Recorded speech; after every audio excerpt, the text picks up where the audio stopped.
Yep. All right, We'll do we it. are at 3 minutes after 10. I think we should dive in and get started. This is being recorded per usual. Welcome, everybody.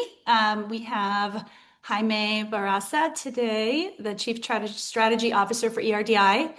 Um, and we're hoping, as usual, this will be an interactive session where you can jump in, put questions in the chat. Um, I think without further ado, let's just dive on in and I'll turn it over to Jaime. Awesome. Thank you so much for the introduction. I'm really excited to be here. We met just not too long ago, and I heard about the meetup, and the stars aligned, and super happy to connect with everybody today. I do have a formal presentation and whatnot, but really eager to make it more conversational in nature. So let me go ahead and share my screen. Eager to make it more conversational in nature. The goal really today is to share a little bit more about ERDI. Some of you may have heard about ERDI, some of you not. I've been a part of ERDI just over 3 years formally. First in the Chief Education Officer role, now in the Chief Strategy Officer role. Before I was at ERDI, I was in the solution provider space. So I worked for a company that worked with school districts across the country. So attended ERDI as a solution provider.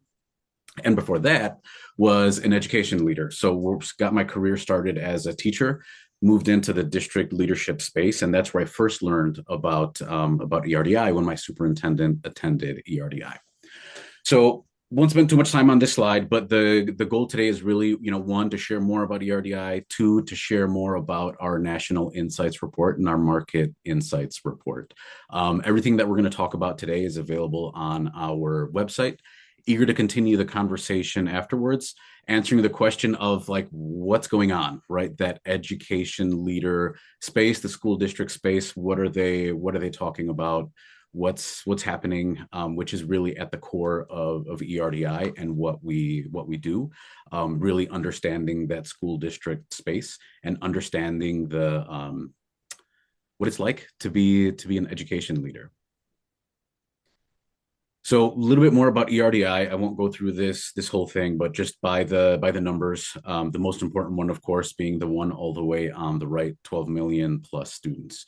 So that's the number of students that are represented by our membership, our education leaders. So the way that we connect with education leaders and with companies, we call our companies solution providers. So the way that we connect is through our thought leadership councils. We have three.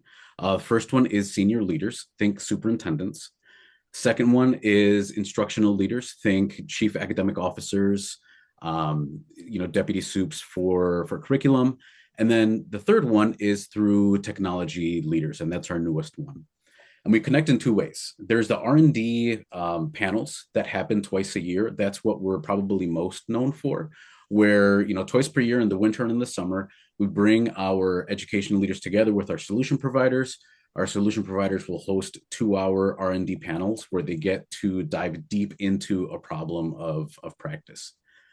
The newer one is our thought leadership symposiums, and every time we do one of those, we have a something that we publish. Here's an example of what we publish, sort of the outcomes from the education leaders. But I want to spend too much time on that. What I want to spend more time on is the R&D panels and what we've learned from our ed leaders. So the R&D panels really fall into four different buckets where our members, our solution providers, will want to engage with our ed leaders. And the first one is empathizing, understanding what are the educator pain points. How is the solution that they are providing or that you're providing aligned to what districts are solving for?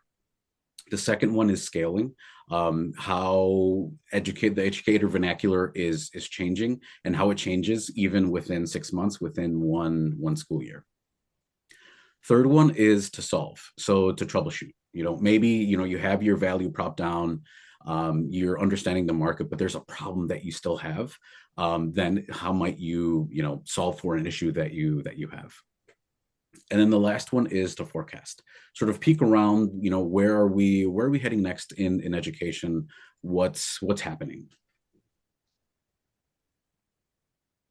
So we always start with this image, and when we started this image in our winter institute, and it was, what are our education leaders facing? What are things looking like? And I know for me personally, when I was in that education leader space, this is what it felt like, right? That you were trying to plug one hole here, another one opened, and I'm sure you can relate with folks that you're connecting with all the time. And it's always been, there's one more thing that's coming up, the teacher shortages, that's real. Enrollment issues, the mental health crisis, that is very, very much real, and things that our ed leaders are facing each and every single day. One of the things to think about is we can't patch the system that needs to be redesigned. We know that that system needs to be redesigned.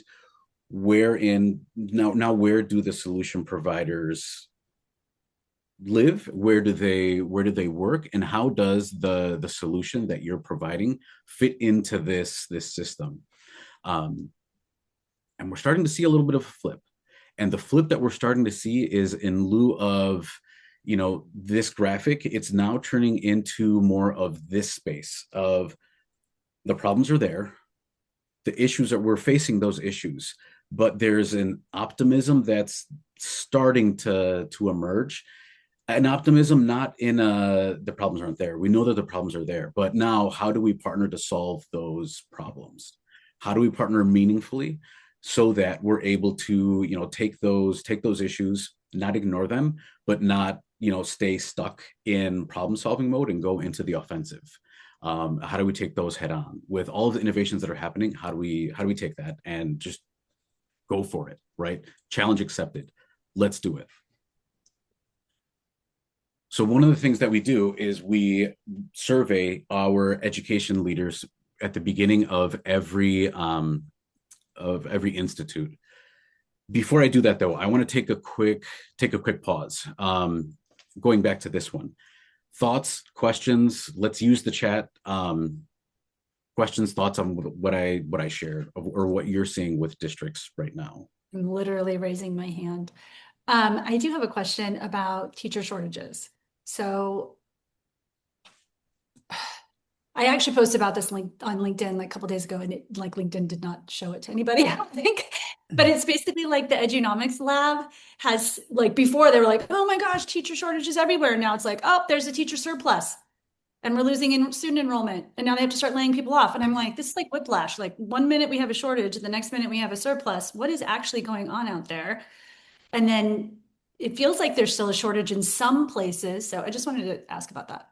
Yeah, I have not heard of teacher surpluses. That's not something that's come up. It's definitely still been the shortages. It's definitely still been the not being able to fill positions, especially some of those hard to fill positions, for sure.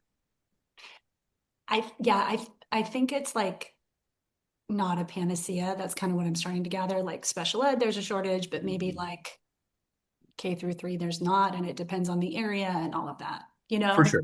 For sure. Depends on the area, depends on the district as well. But yeah, definitely something that's still at the forefront, for sure. Another piece of that too is that leadership shortage, and we'll touch on that in a minute, but there definitely is that leadership shortage as well, that we're seeing. Like people don't want to go into leadership. Yeah, people not going into leadership. Leadership, the superintendency folks, not going into the superintendency, not being in a district for longer than a handful of years. I think gone are the days where the superintendent is there for, double-digit number of years. But then there's like a leadership compression as well. So, for me, I went from teacher to district administrator, and I was an anomaly. So I went, and this was 10 years ago. Now that's becoming more and more of the norm. Anything else before? So question, is there space for teachers to go into leadership? Yeah, absolutely. I think one of the things that's unique about education, and what I saw as well, is as a teacher, there wasn't a lot of space to grow in terms of increased leadership. There was, district committees that I could join. There was, I was a middle school teacher. I went from teacher to team leader. And then if I didn't go into administration, there were some opportunities at the district level, but not opportunities outside of, going into admin, right? There wasn't like a space for that. Districts are doing a lot around building pipeline to bring, a grow your own teacher, not only recruitment, but also retention and leadership recruitment and retention from within. So the number of internal applicants and building that pipeline internally, whether it's from an assistant to a teacher, or from a teacher to a building level or district level leadership role. Yeah, I mean, there are tons of efforts for that. Great question. Thank you. All right, let me reshare. So we shared, so we published a insights report, and the insights report was based off of the survey that we gave our membership. And it was, what are those things that are top of mind? What are those problems of practice that are, front and center for you? And we distilled it down into four key findings that haven't really changed. One of them is the acceleration. We'll go over the key findings in a minute. But then we clustered them into three different groups, sort of that core of, TNL, or teaching and learning, systemic strains around sustainability. So some of those external factors. And then three, the future of the K-12 systems. So first, the four big key findings. So the four big key findings were: one, an acceleration of change. This idea that, you need to demonstrate as a company or as a solution provider your impact within a compressed timeline. Gone are the days of you have a couple of years to sort of, try a pilot out and give it a go. Like, there is this compression that's being felt, both from the leadership standpoint and from the company standpoint. The second one, we keep on hearing about coherence, and it keeps coming in time and time again, is, you have a solution. Does it play nice in the sandbox? How nice does it play in the sandbox? That's been a big one. These siloed tools just are something that isn't something that's going to work. Third, the leadership pipeline compression that we talked about just now. This idea that, you have a champion in your district and your champion's there for a while. That's not the case anymore.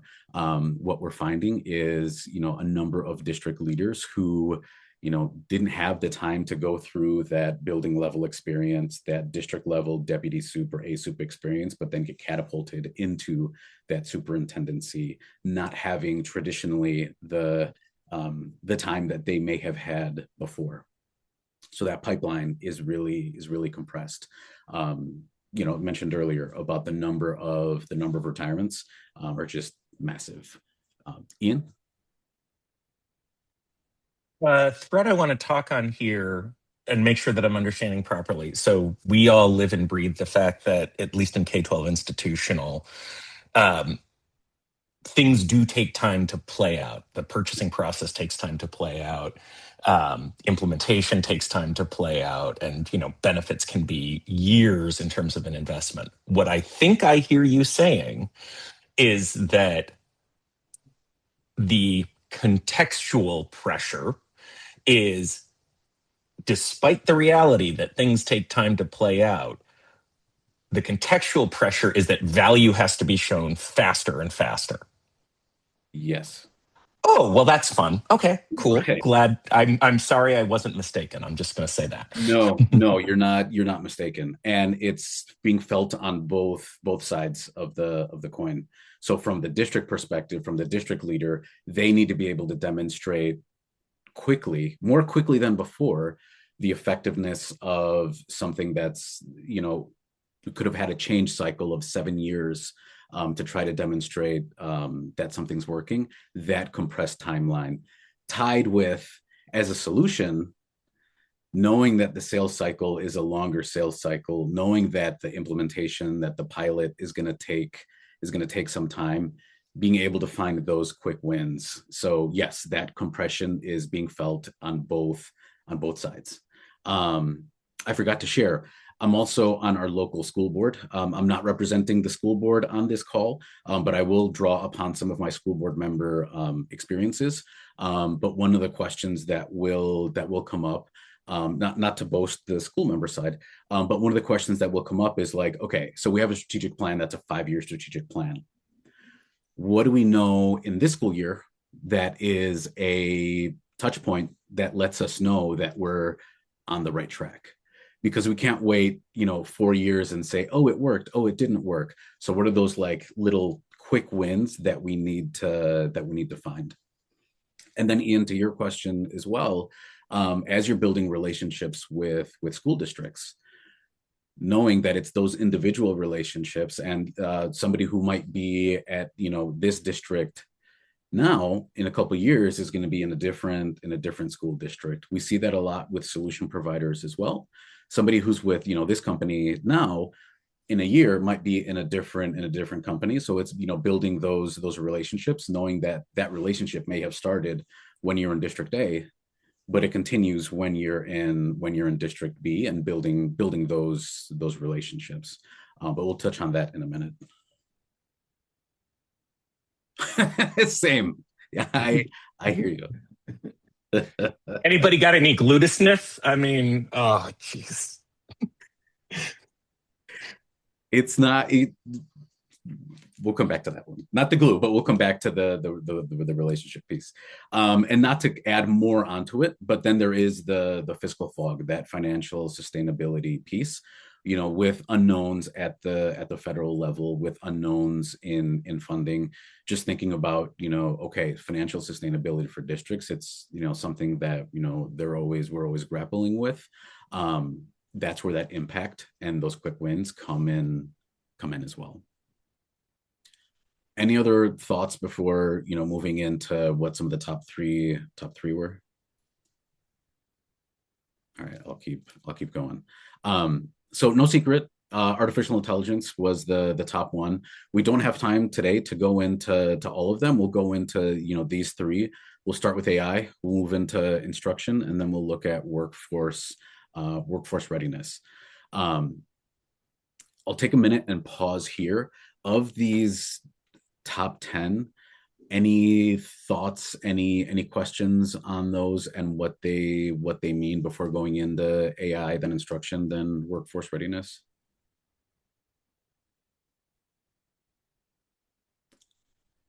No? All right. So let's dive into the first one. So the first one is, what do we do with AI? And, the pain points distilled into these three, where the first one is, going from an exploratory, let's play with AI, and I use play very intentionally, to, okay, it's here and it's an arrival technology. It's something that, came to our doorsteps, came to our kids, came to our staff, came to our communities, all at the same time. The traditional dichotomy, or the traditional model of, teacher here imparts onto the student is, completely erased. So the pressures are coming from everywhere. What do we do about data? What do we do about privacy? Districts that are saying, we're just going to open up AI and let everybody do their thing and see what happens. There's a whole conversation on what that opens up to. I want to keep the system closed and gated, and there's nothing that, we're not going to allow AI, and everything in between. And the vast, just the discrepancies of where districts are and how they're dealing with, the different tools that are available to them, and what to do with it as a community. The second one is this tool sprawl, connected to the first one, but just the risk, the confusion, the inconsistency. In a minute, when we go to the academic side of the house, there's a problem of inconsistency of, grade level 1, classroom 1 has, this level of integration of AI because of the teacher, but then classroom 2 doesn't, because of a reticence from one over the other. And then the third one is not wanting to be the AI police, and moving the conversation from AI as a cheating tool to what it can actually do and how it actually works and how it can support and what those benefits are. And those are conversations that are happening. It's so varied how they are continuing to happen even today. Considerations. One, treating AI as an enterprise system. So thinking about what policy agreements, what controls, what supports need to be provided for admin as you look at a district level rollout. We'll come back to some like pre-baked things that are needed, which is similar to the second point, that ready to adopt artifacts. I will say, when I was at the district level space, the more that a solution provider or a partner could provide to me from a ready-baked parent communication that I could tweak instead of write myself, that's one of those quick wins that go a really, really long way. So Ian, to your point of, building those relationships, the more that you're able to provide ready to use templates, ready to easily edit templates as part of your packet, that really, really goes a long way. The third one, supporting adoption responsibly. So thinking about what training and what examples can be used around district priorities, knowing your district, and this idea of when we use AI versus when we don't use AI. Any other thoughts around AI implementation and what you've seen around either how districts are approaching you about it, or what you're finding to be successful in working with school districts? That could turn into a whole half-day session unto itself. Yeah.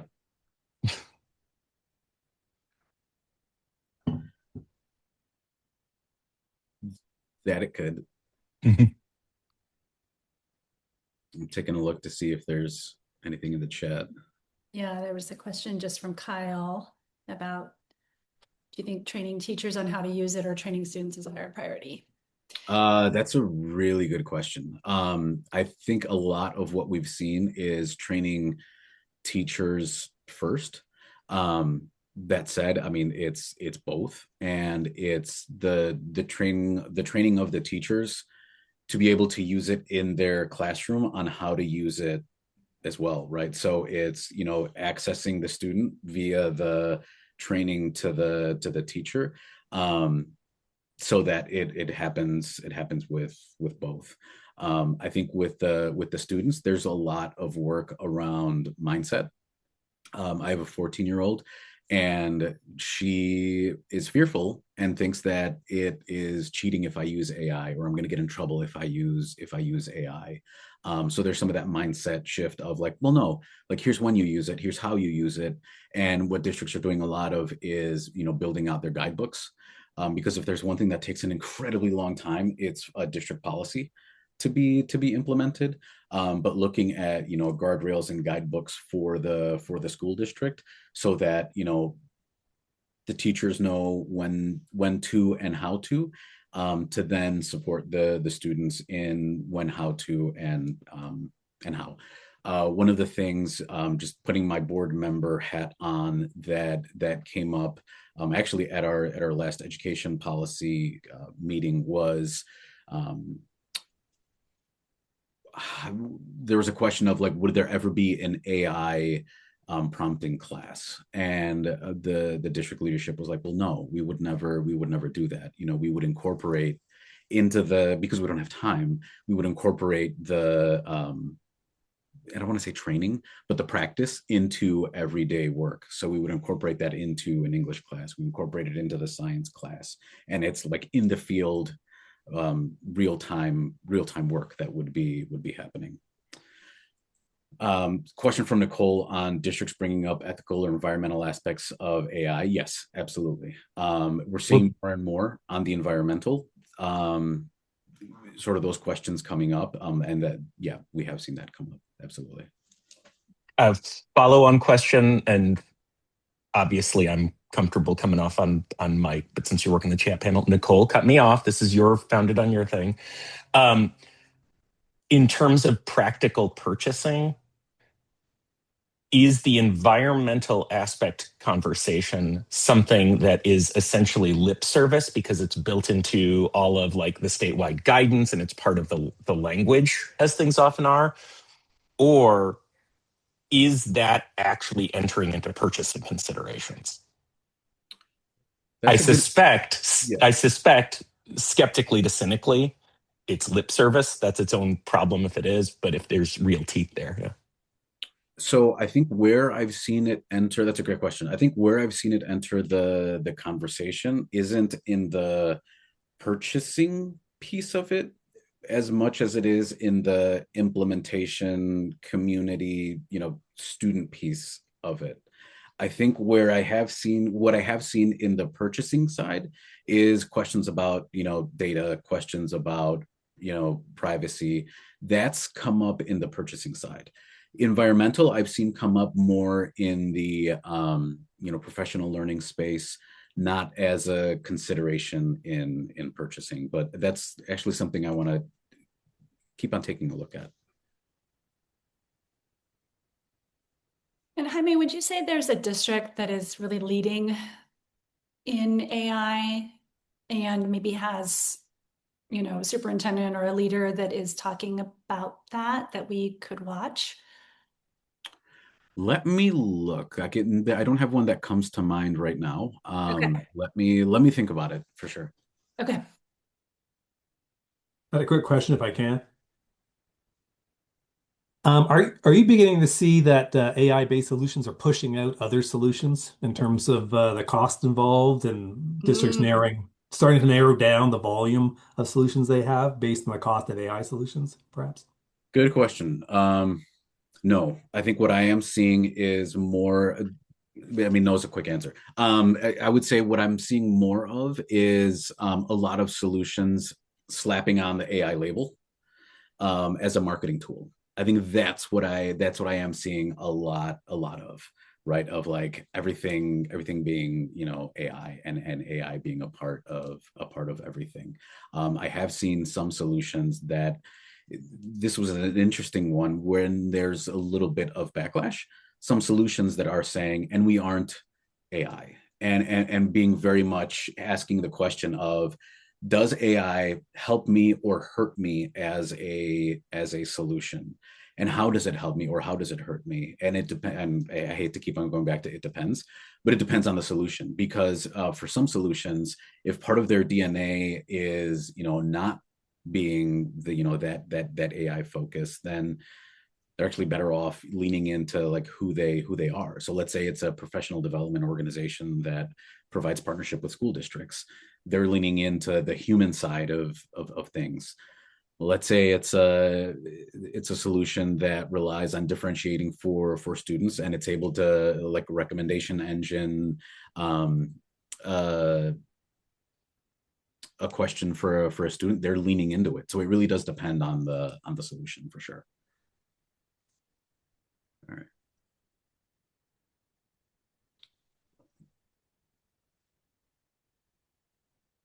Anything else before we jump on or jump to the next one?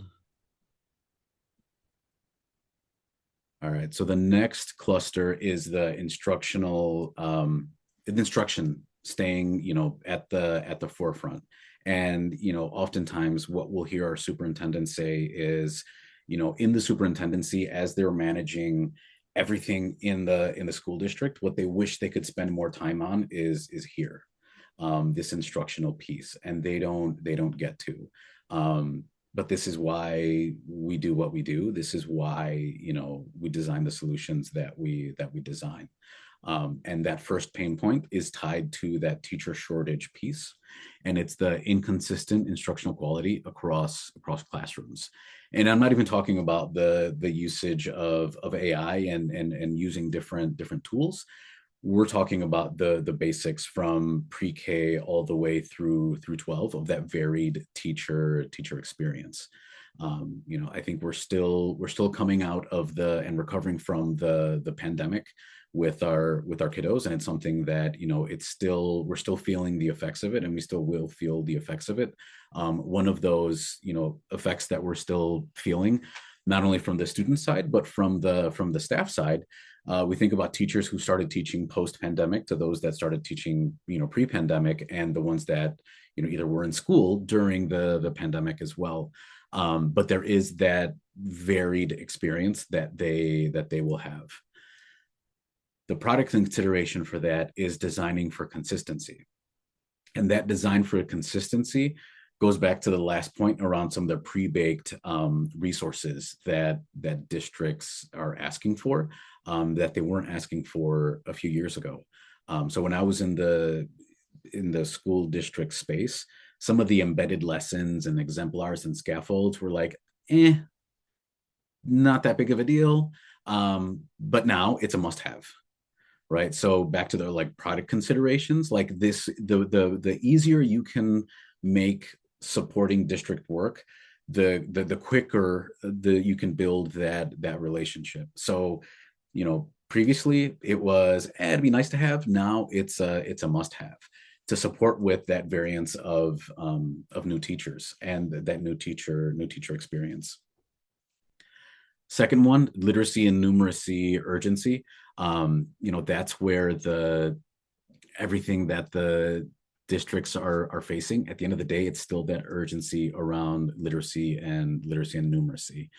This is where making that impact visible and as easy as you can make it to like early win signals and partnership around effectiveness are key. And then the last one, I hate to be the bearer of bad news, but the accountability expectations that we have been talking about, right? Of the less capacity for one more program, and we chose less very intentionally. Less capacity, not no capacity, right? So keeping that in mind, right? That there is less capacity, that doesn't mean that there isn't the capacity. And then that last piece on implementation, oftentimes what I've heard is a solution will share, it's one day of PD and you are rocking and rolling. Yeah, that one day of PD doesn't exist. The competition for teacher time with sub shortages, with not being able to pull teachers is very real. Districts don't have the hours and hours to give for training. They need that support to be able to, in a quick fashion, support understanding a tool or the implementation of a tool. So I'll pause before moving on. Thoughts, questions?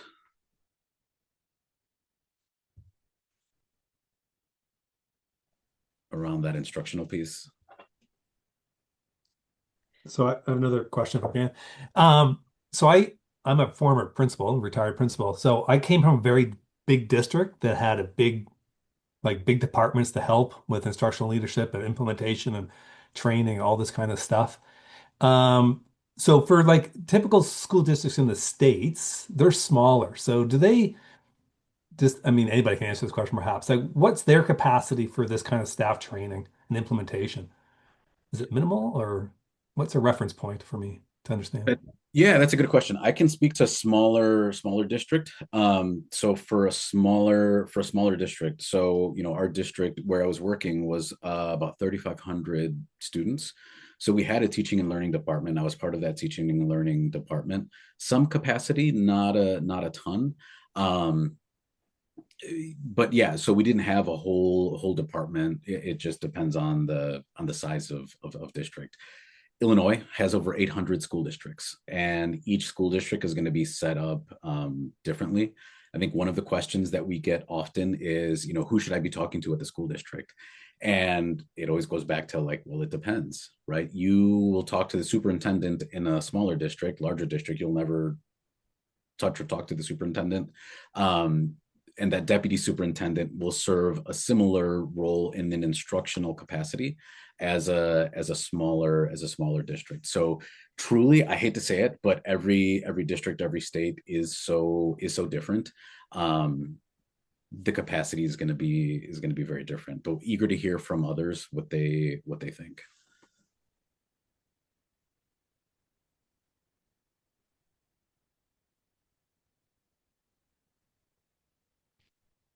sort of not on that point, but I had another wondering when you were talking about how EdTech is pretty embedded now. Like everybody knows about iReady, everybody knows about Newsela, everybody knows about No Red Ink, everybody, Yeah. there's just like these core programs that have been around for a long time. A lot of districts are still using them. I don't know if this is an easy question to answer, but I'm kind of wondering, and then there's like always that stat about like 95% of the market is outside of their buying season, only 5% is considering a new product at any given time. So I'm just thinking about like your average district and how open they actually are to trying something new if they have been using the same writing supplement for a long time. Do you have any sort of thoughts, insight about that, or hear anything about people being like, you know what, we've used this for a long time, we're done, like we are sick of it, we don't want to use it anymore? Or are the products iterating enough that districts like to continue using them? Anything on that? Yeah, I think it depends on the type of solution. I think one of the things, and this might not be answering the question fully, but one of the things is as we think about like district partnership, the amount of capital, personal capital that goes into that change management cycle of either keeping a tool or bringing a new tool in. So that's something, and I don't know where it fits in the conversation, but to bring a new tool in, that is so much trust that is being put in you, to make sure that it goes off well. On the other side, I don't see as much of we've stuck with this tool, so we're gonna stay with it. We won't get into the fiscal piece of it, but one of the things that we're finding is that auto renew isn't happening as auto as it used to. So there's tons more looking at tool usage, what's being used, how much is it being used, can it be combined with something else. I think districts are finding that they need to be able to be more judicious with the tools that they're working with, where before it was something was on auto renew and it just went. That's not happening. That's where that partnership is coming in more key. But yeah, it depends, I would say. You guys all saw the news article about Carvalho and the All Well, and I mean, drama. I was like, oh, this is not good. And yeah, not a good look for EdTech. But anyway. Yeah. I don't know if this resonates, but I was director of technology for a long time. So I was big in making the decisions about what to keep and what to purchase. And what I always looked for when we had a product for a long time was where they were communicating to me how they are continuing to improve and getting feedback from me. And if I didn't see any growth, they were just staying stagnant. We've definitely let go of products because of that. I don't know if that's what you're seeing either, but that was my experience. Yeah, I think that communication piece that is so huge, especially with that compressed leadership pipeline, building multiple champions and building relationships with multiple champions, I should say, building relationships, is huge. And being able to, pick up the phone at, 10 o'clock, there's an issue and you can pick up the phone, that is huge, right? And that iteration, but there's that push and pull of, you have those larger ships that aren't able to iterate as fast, but the reliability is, I don't want to say reliability, but it's there. Then you have something that might be a little bit younger, a little bit newer, where you can pick up the phone and you can talk to somebody, and it is that relationship. There's that push and pull of both. But regardless of what type of solution, if in our chief education officer or chief academic officer has shared that, one of the things that he would look for is, is the person with the solution telling me about an issue before I find out about that issue, or looking at usage and telling me like, hey, here's a like signal of like something that might want to pay attention to at this school or at this grade level.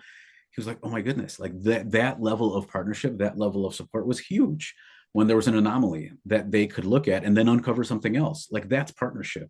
And that part is huge. So not only when it's renewal time that you give them a call, but throughout the year. I mean, that is huge. That makes a lot of sense. Thank you. Mm-hmm. All right. So the third one, and this one is incredibly exciting, I would say. And this is the idea of post-secondary and workforce readiness. When I was in the classroom and in that district space, it was very much, we would talk about college and career, and we wouldn't really like get into the career space, but we and that was more of a lip service piece of like, yes, college and career. Now it's very, very much changed to that college and career and opportunities that our students have, and really taking a look at how can we build that continuum for folks that college isn't for them, and that's okay. College is great. It's not for everybody. Knowing that, then what are we doing? Because our focus was for so often on that college path, that we need to make sure that that's still a path, but we also have that, workforce readiness piece. And this is an interesting one where some of the vernacular has changed, where I think about, it was soft skills. That fell a little bit, not out of favor, but people talked about it less. And then it was durable skills. And then that wasn't as much of what we talked about. And what we're hearing more about now is enterprise skills. And this idea of, skills that can, transfer into your professional life upon graduation, and how we build that pipeline. District pain points are the first one of looking at how do we build that into what we offer, right? So that workforce readiness built into what we offer within the school day. The second one being that fragmentation among K-12 and then higher ed or the industry, and being able to find that that alignment between systems. I mentioned Illinois and school districts in Illinois. We see this lack of alignment in K-8 districts and 9-12 districts, where you have a high school district that struggles to align with multiple feeder districts. Well, if you thought that was rough, aligning from 12 on is quite a challenge. The third one is that fitting it in. It is connected to the previous slide, but this idea of like, where do we fit in the pathways, the career pathways into the schedule and the constrained schedule that we already have. Product considerations are ecosystem alignment. Does your solution, or how might your solution help with that work-based learning or advising into like what this means in the future, how it could support those enterprise skills. Second, how does it support the structures of the district that already exist? How might it be flexible enough to support those structures that exist in the district? And then the last one, that evidence for boards and families. What kind of credentialing might there be available? How might you be able to partner with someone so that a student, once they leave high school, they have these credentials, or they have this skill that really transfers. So from a workforce readiness piece, this is something that we're finding that there is quite a bit of excitement around it, for sure. I know we're not going to spend tons of time on it, but any questions or thoughts around that post-secondary or workforce? I saw there's some chatter in the chat, but anything else to add? Or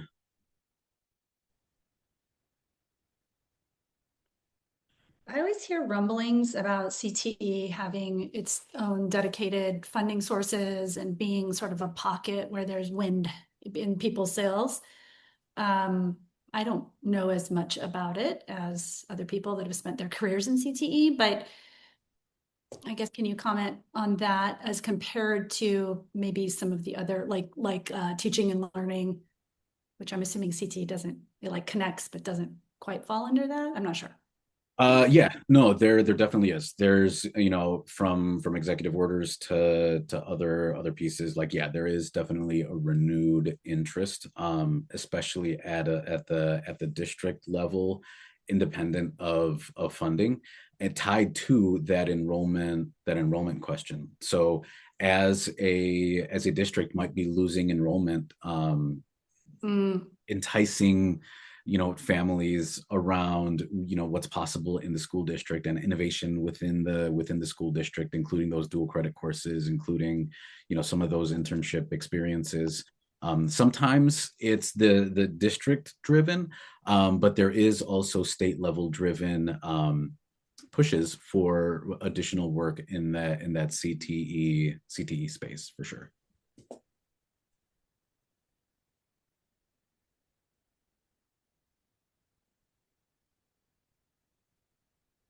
Yeah, so that state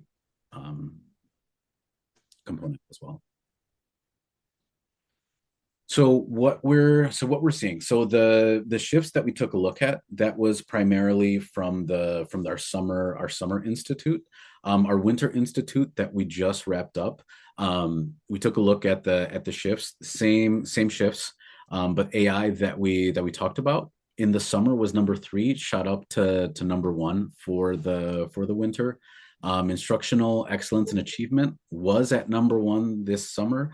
This winter went down to number 2, but this post-secondary pathways, it was number 8 in the summer, and it's now moved to number 3, which speaks to how important it is for districts as they're looking at what their top priorities are. Also connected, that financial sustainability and that resource strategy that we touched upon has also grown. Lastly, one of the other pieces is we look at these macro shifts is, one, we touched upon it, is from tools to systems. So looking at, those silos into those, broader ecosystems of tools and how they fit. Second one, the condensed pilot, showing proof faster, is one of the other pieces that we're seeing. One point that I didn't mention earlier is a question we often get is paid pilot versus free pilot, and I would say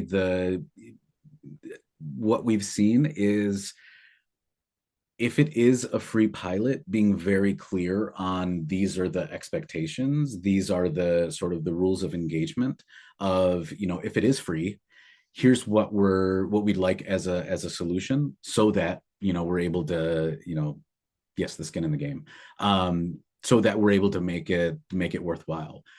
The paid pilots, though, does give that skin in the game, and more that is the way to go to start building in some of those relationships. But definitely having some of that skin in the game is very much worthwhile.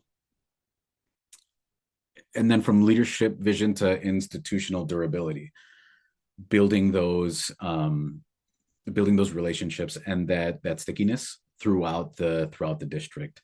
That's where that communication is key if you're already in the district, and building those relationships across the district as well. So that was the last slide that I had.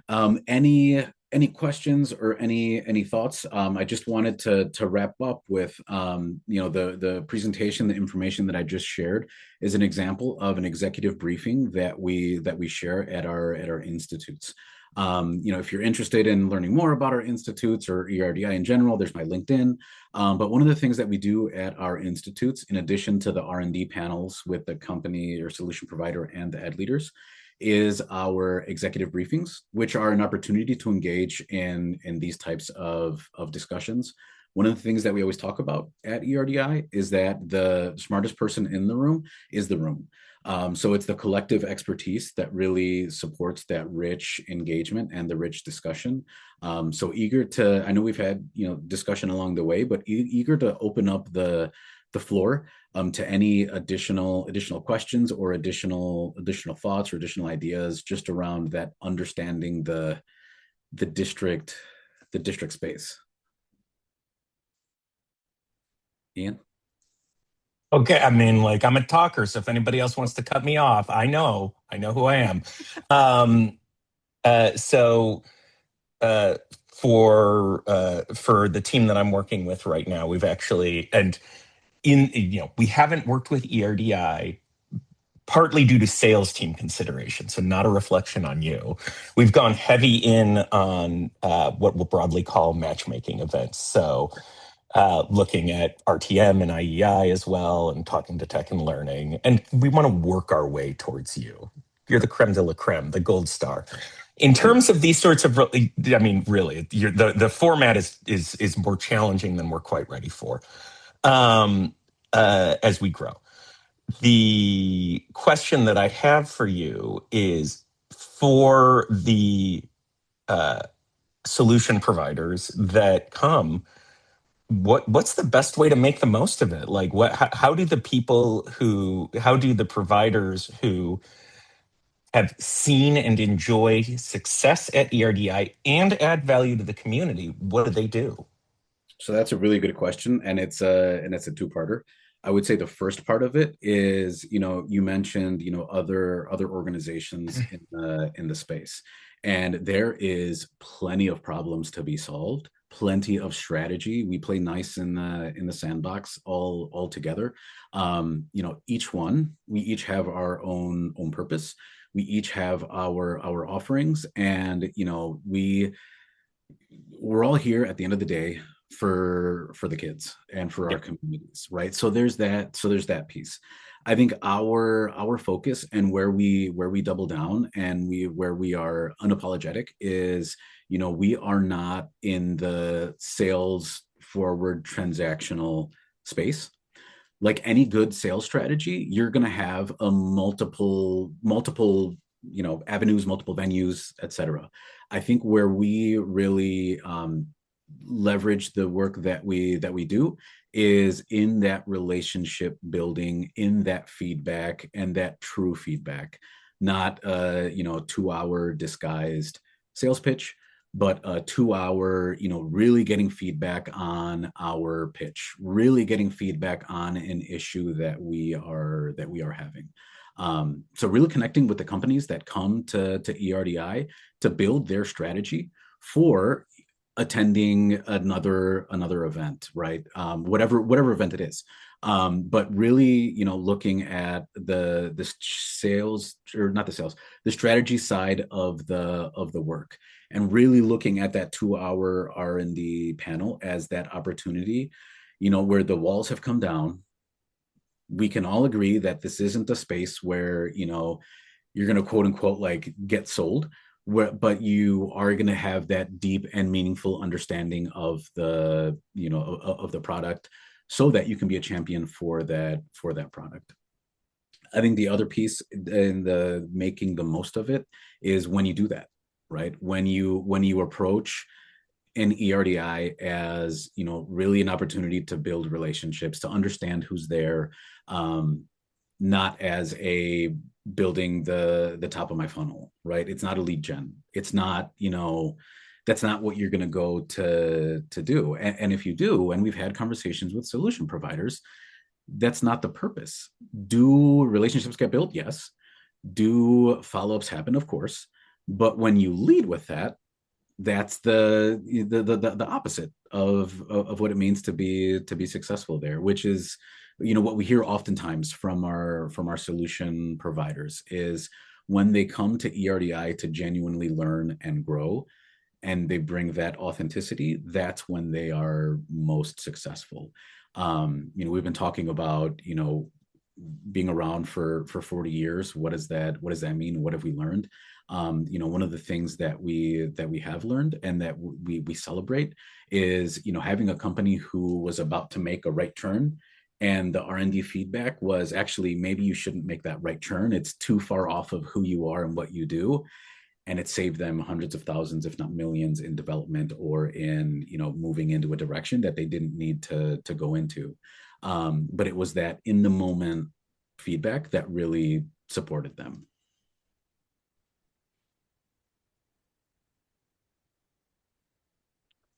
Makes a ton of sense. Jaime, that's a great segue into Hey There Insights.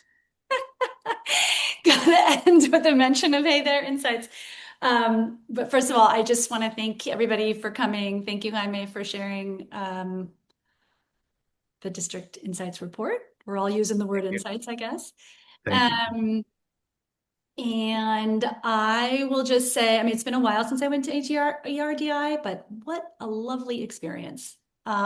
Just so professional, top-notch, valuable, not salesy. It just has like such a nice feel to it as an event. All the times that I've been. So I do want to say that I am looking for some new projects on Hey There Insights, offering a discount.